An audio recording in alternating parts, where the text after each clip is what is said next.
অনেক সময় আমাদের সাথে এমন কিছু ঘটে যেটা আমরা কখনো কিন্তু চিন্তাও করি না।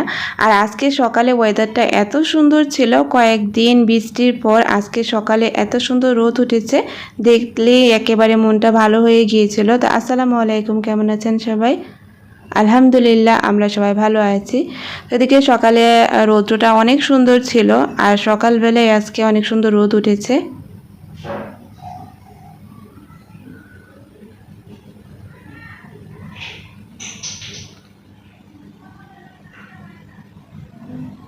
আর গাছগুলোও কিন্তু অনেক সুন্দর লাগছিল, কয়েকদিন টানা বৃষ্টির পর গাছগুলো একেবারে সতেজ হচ্ছে। তো যাই হোক, এদিকে সকালের নাস্তার আয়োজন করে নিচ্ছি। তো চা পানি আগে বসিয়ে দিয়েছি, তারপরে এখন আমি আটার পানিও বসিয়ে দিলাম। তো এর মধ্যে কিছু কিছু যেগুলো কাজ টুকিটাকি করার ছিল সেগুলোও করে নিচ্ছি। চিনি শেষ হয়ে গিয়েছিল, তো চিনিটাও আমি রিফিল করে নিলাম। তো সংসারে যে কত ধরনের কাজ থাকে, একটা করতে না করতেই আরেকটার কথা মনে হয়ে যায়, তখন সেটাও করতে হয়। তো এরকমটা করে সংসারের কাজগুলো যখন একা হাতে সব করি, মাঝে মাঝে কিন্তু হাঁপিয়ে যাই। তারপরও হাঁপিয়ে গেল আমাদের মেয়েরা কিন্তু অন্যরকম একটা এনার্জি পাই সংসারের, কারণ এটা ভেবে যে সংসারটা আমার, আর এই সংসারটাকে আমি অনেক বেশি ভালোবাসি। আর সেই সংসারটা যদি হয় অনেক কষ্টের পাওয়া একটা অমূল্য রতনের মতো, তাহলে তো কোনো কথাই নেই। তো এদিকে আমি আটাটা খুব বেশি একটা ময়ান করে নিব।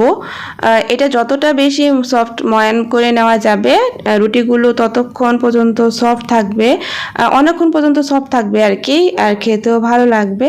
আর এদিকে ওই যে একটা কথা বলেছিলাম না শুরুতে, যে আমরা কখনো যেটা চিন্তা না করি আমাদের সাথে মাঝে মাঝে এমন কিছু ঘটে। যেমন এই যে আমার হাজব্যান্ড আজকে আমাকে একটু হেল্প করতে এসেছিল। তো 5 মিনিটের কাজ আগানোর জন্য আজকে রুটিগুলো সম্পূর্ণটা বরবাদ বানিয়ে ফেলেছে, প্রত্যেকটা রুটি সে পুড়ে ফেলেছে।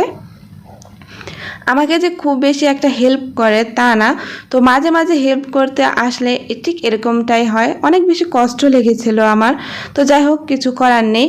আর এদিকে বাচ্চাদের জন্য আজকে ঝটপট আমি একটা অন্যরকম করে ডিম রান্না করব।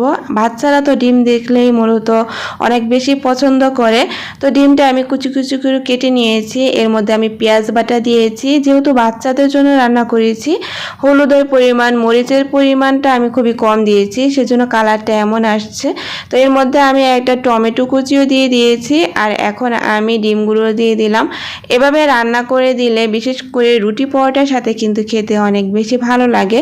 যাদের ঘরে ছোট বাচ্চা আছে, বাচ্চাদের নিয়ে টেনশন করি আমরা, এভাবে যদি রান্না করে দেওয়া যায় তাহলে টেরই পাবে না, ওরা অনায়াসে খেয়ে নেবে। তো ডিমও খাওয়া হবে, সেই সাথে রুটি তারপর পরোটা এগুলোর সাথে অনেক বেশি ভালো লাগে। তো এই তো আজকে আমি ঝটপট ওদেরকে এভাবে আমি ডিম রান্না করে দিয়েছি, আর ওরা কিন্তু অনেক পছন্দ করেছে। তো মাঝে মাঝে ডিমটা একটু অন্যরকম করে রান্না করে দিলেও কিন্তু ওরা অনেক বেশি পছন্দ করে। আর আমরা সব সময় চিন্তা করি বাচ্চাদের কথা। বড়রা তো যে কোনো একটা কিছু বানিয়ে নিয়ে খেয়ে ফেলতে পারে, কিন্তু বাচ্চারা তো সব কিছু খায় না। তাই এভাবে ডিমটা যদি চটপট রান্না করে দেওয়া যায়, ওরাও খুশি থাকে আর আমাদেরও রান্নাটা খুব তাড়াতাড়ি হয়ে যায়।